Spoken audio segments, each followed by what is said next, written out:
De unos triunviratos, triunviro sería Juan Carlos Smith. Escuchemos el informe. Se va a ver el 22 de febrero si los camioneros y los trabajadores en general creen en sus dirigentes o creen en los políticos. El Consejo Directivo va a acompañar activamente en un pie de igualdad a camioneros que se va a movilizar el día 22 de febrero.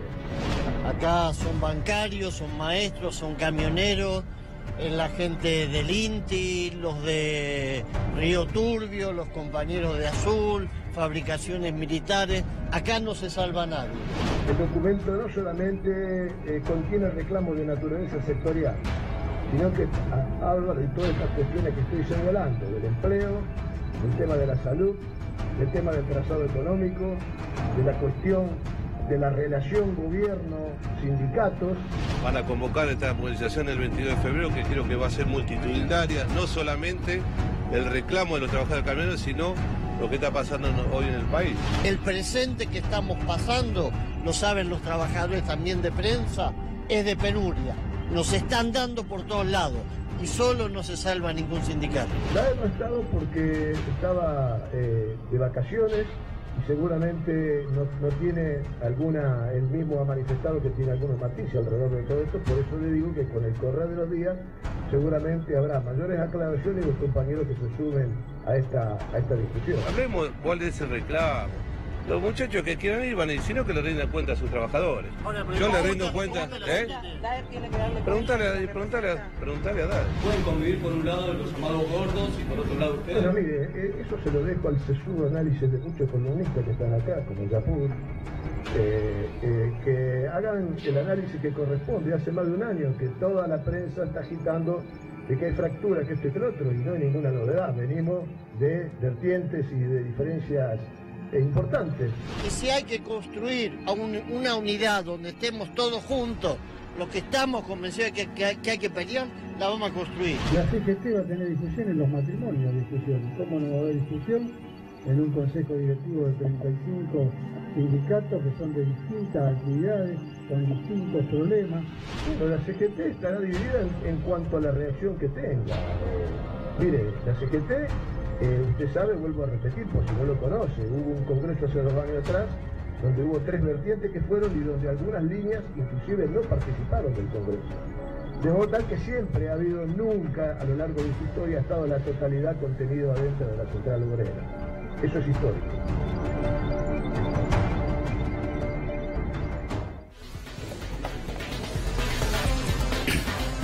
Nos vamos al ámbito financiero, está allí Mariano Martín. Mariano, ¿cómo te va? Buenas tardes.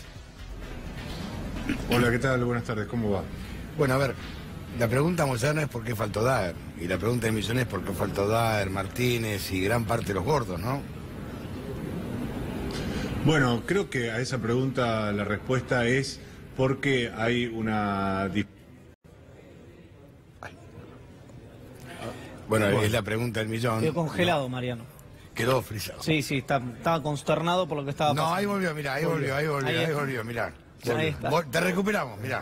Desconocía, si me agarró algo en el medio, perdón, pero lo que decía era que la respuesta a la pregunta tiene que ver con diferencias metodológicas históricas dentro de la CGT y que no se taparon ni se soslayaron ni siquiera cuando en agosto de 2016 se alcanzó esta unidad en los papeles con la gran mayoría de los sectores de la CGT. Insisto siempre con la gran mayoría porque siempre hay grupos que quedan afuera y por supuesto en aquella ocasión no fue la excepción, pero lo que tenemos hoy es expuesta como nunca esta diferencia de metodología y en definitiva yo lo que creo que también vemos hoy es finalmente consagrada una ruptura que se venía insinuando dentro de la CGT, pero que hoy prácticamente ya alcanza un punto sin retorno con 2 miembros del triunvirato empujados por sus propios secretarios generales, porque no nos olvidemos que Juan Carlos Schmid y Carlos Acuña son básicamente portavoces sectoriales de Hugo Moyano en un caso y de Luis Barrionuevo en el otro, empujando a esta medida de fuerza a instancias casi pura y exclusivamente de los camioneros, y del otro lado este conglomerado de gremios que no lo pensemos como mayoritarios en el concierto de todo el universo sindical, pero sí sí en los parámetros bajo los cuales se resuelven las grandes cosas en la CGT, que es básicamente a partir de congresales. Los gremios más importantes tienen un número de congresales, sí, que es lo que los convierte en lo que nosotros conocemos vulgarmente como los gordos. Ahí están Comercio de Armando Cavalieri, está Sanidad de Carlos Hueso Campo y de Héctor Daer, y también están estos otros grupos que no son menos gordos en términos de volumen, pero se los conoce como los independientes, que tampoco participaron hoy, como Andrés Rodríguez, Gerardo Martínez y José Luis Lingeri. Para completar muy brevemente el panorama de las grandes ausencias de hoy, creo que hay que anotar los principales sindicatos del transporte. Me refiero a la Unión Tranviarios Automotor, al gremio de colectiveros y, para nuestra sorpresa, probablemente la Fraternidad, el sindicato de maquinistas de trenes, que tiene una mejor vinculación con Moyano y con el sector de Barrio Nuevo, pero que hoy se ausentó de este encuentro de Consejo Directivo y, por supuesto, implícitamente el mensaje es: no van a aportar para la movilización pautada para el 22 de febrero. Hoy, insisto, es un escenario de ruptura expuesta, ya consagrada. Faltaría eventualmente la formalidad de declarar disuelto este triunvirato de CGT, quizás continúe de la misma manera durante algún tiempo, o quizás esto precipite otro tipo de decisiones, pero lo cierto es que hoy, y en esta circunstancia, también obliga al gobierno a pararse de otra manera respecto del movimiento obrero organizado. O sea que yo hablaba con Iván, no discutí, intercambiamos opiniones con Iván, y yo le decía que hoy se anunciaba virtualmente la ruptura, fractura de la CGT, donde el sector mayoritario se iba a quedar con Pablo Moyano, Hugo Moyano, y el resto iban a intentar encolumnarse, a ver, quizás detrás de algún gordo, como ocurrió, ¿te acordás en aquel momento cuando se crea el MTA, se crea la CTA, y al mismo tiempo la CGT se muda a una cuadra de Sopardo 802 con la cabeza de Oscar Lescano. Entonces ahí se fracturó definitivamente. Ahora creo que va a ser algo similar. ¿Y qué cabeza tenía Oscar Lescano? ¿Qué cabeza tenía Oscar Lescano? Exactamente, se va a hacer algo similar. Lamparita.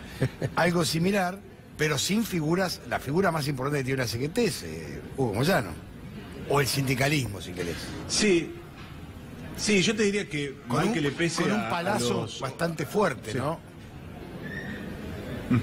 Sí, creo que figurativamente lo que hace Palazzo es irrumpir como una figura disruptiva respecto a metodologías, discursos e incluso su propia pertenencia partidaria, de la cual nunca renegó, que es la Unión Cívica Radical.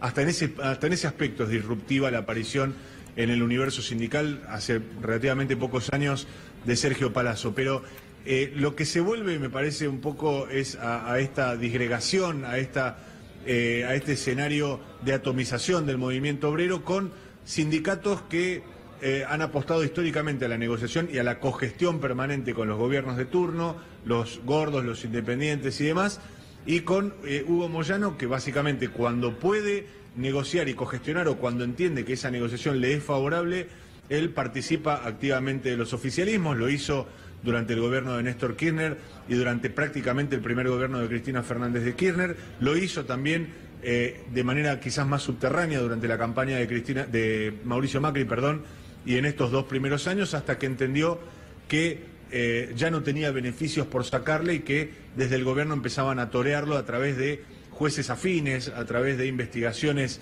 gubernamentales, y eso creo que es lo que termina de encender la última luz de alarma. No nos olvidemos que Moyano hasta hace 2 años protestaba por el impuesto a las ganancias. Hoy, de repente, se involucra con el gobierno que él mismo auspició para llegar al poder, se involucra en reclamos bastante más elementales que el impuesto a las ganancias, como ser la reforma previsional, la reforma laboral, el techo en las paritarias y demás, en un escenario donde me parece que lo que cambió sustancialmente en este caso es una secuencia de investigaciones, insisto con este punto, judiciales y gubernamentales, que van cerrando el círculo en torno de Moyano y también de Barrio Nuevo. No nos olvidemos que mucho de lo que une a los sindicalistas que hoy estaban en Azopardo tiene que ver con estas causas judiciales. Moyano, por un lado, con todas las que sabemos, ligadas desde el gremio hasta Independiente, las empresas asociadas a su mujer Liliana Zulet, pero también Barrio Nuevo con facturas apócrifas y 2 jueces federales de esos que son muy tradicionales en algunos sectores, que están también hostigando al gastronómico. Carlos Acuña y una cantidad importante, y el propio Víctor Santamaría, que a muchos nos podía parecer un poco sorpresiva su presencia hoy en el Consejo Directivo, pero claro, es otro dirigente que tiene investigaciones por presuntos desvíos de fondos, por apertura de cuentas en el extranjero, e incluso hoy una novedad que publicamos en Ámbito Financiero, una resolución que incorpora un nuevo factor dentro de la paritaria de los encargados de edificios para desnivelar lo que año a año venía siendo prácticamente un trámite donde Santamaría decía, bueno, cerremos esto y los demás acompañaban. Creo que esto va configurando este escenario novedoso que todavía tiene un final abierto. Mariano, Iván Jagroski te saluda, ¿cómo va? Hoy hablaba con gente de la Unión Ferroviaria, de Luz y Fuerza, concretamente del entorno de Sacia y de Moser, y que se especulaba con que a lo mejor podían llegar a acompañar, a lo mejor no. Lo que me decían que en principio no van a acompañar porque el argumento de ellos es que faltó debate, que no hay una direccionalidad clara hacia dónde va la CGT y que esto de alguna manera es un espasmo. Con esta situación, que no sé si es correcta la información que tengo o no, y corregime si no lo es, la fractura institucional de la CGT y la posible recohesión de la misma, ¿se puede dar cuándo? ¿Marzo, abril, antes, después? Vos sabés que hasta principio de año, te diría que hasta diciembre, enero, había un escenario donde podíamos prever claramente un congreso normalizador hacia el mes de marzo, algunos hablaban del mes de mayo, pero donde iban a confluir todos los sectores y donde se iba a discutir de aquí hasta esa fecha una nueva conducción en reemplazo del triunvirato con el nombramiento de un solo secretario general. Lo que estamos viendo en estos momentos es tan dinámico que hoy es mucho más concreta y mucho más palpable la fractura de la CGT que su eventual reconstitución. Hoy lo que tenemos es una enorme incertidumbre respecto de qué va a pasar institucionalmente con la CGT, porque, insisto con este punto, hasta ahora vos tenías, con sus más y sus menos, gremios que se sentaban a discutir en la misma mesa, que planteaban un paro, aunque este fuese desdibujado, como el del 18 y 19 de diciembre último, con gremios que no participaban, gremios que no estaban de acuerdo, gremios que desoían el mandato y actuaban en sentido contrario, pero todavía en ese escenario tan confuso tenías una única mesa, una mesa chica donde participaban los gordos, donde participaban los independientes, donde participaba Moyano y donde estaba también Barrio Nuevo, donde por lo menos intentaban una dirección única. Hoy esa mesa está dinamitada, hoy no existe una mesa chica, no existe una mesa grande, no existe una nueva mesa, y lo que hay son sectores que individualmente van a intentar pujar por recuperar el liderazgo de esa institucionalidad absolutamente perdida. Hoy creo que la CGT es más que nunca un sello, ni siquiera el gobierno tiene demasiado en cuenta el futuro que vaya a tener la CGT, más bien lo que está buscando es interlocutores con los que verdaderamente pueda sentarse a negociar lo que va a ser a partir del periodo de sesiones ordinarias del Congreso, seguramente la reforma laboral en una sola ley o en capítulos, y el futuro de las paritarias, pero no hay nadie pensando cómo reconstituimos la CGT y cómo, desde el gobierno por lo menos, para decir con quién me siento a negociar. Y desde la propia CGT hoy lo que tenés es prácticamente, Iván, desatada el escenario de una puja, una batalla campal por espacios, pero nadie puede garantizar que esto vaya a terminar en una unidad siquiera de las partes más importantes. Insisto con este punto, la incertidumbre institucional es prácticamente absoluta en lo que se refiere a la CGT. Mariano, te mandamos un abrazo, gracias. Un abrazo muy grande. Un abrazo a ustedes, gracias. Ha sido muy amable. Bueno, súper completo el informe. Lo cierto es que yo te contaba, te decía que estaba fracturada la CGT. Hay sectores que no quieren saber más nada, concentrarse en la misma mesa que determinados sectores, por ejemplo con Gerardo Martínez y otros más. La supremacía, el liderazgo de Hugo Moyano, ahora en la figura de Pablo Moyano, ha arrastrado, ha sumado un montón de dirigentes, inclusive Sergio Palazzo, un montón de dirigentes, y realmente están haciéndose cargo de un reclamo que, muchachos, la plata no alcanza. No alcanza la guita. Lo que yo decía ayer era que institucionalmente a la fractura le faltaba. Porque esta situación, y de leerlo incluso a Mariano en ámbito, a Mariano Martín, de Palazzo como un ariete del moyanismo, tiene su tiempo dentro de la CGT. Y el disgusto que hay entre sectores, los que vos mencionabas, el albanil Gerardo Martínez, el gitano Cavalieri, Andrés Rodríguez, etcétera. Y varios más. Héctor Daer. Carlos Hueso Campo. Correcto, un nombre muy importante, dicho sea de paso, dentro de la historia de la CGT.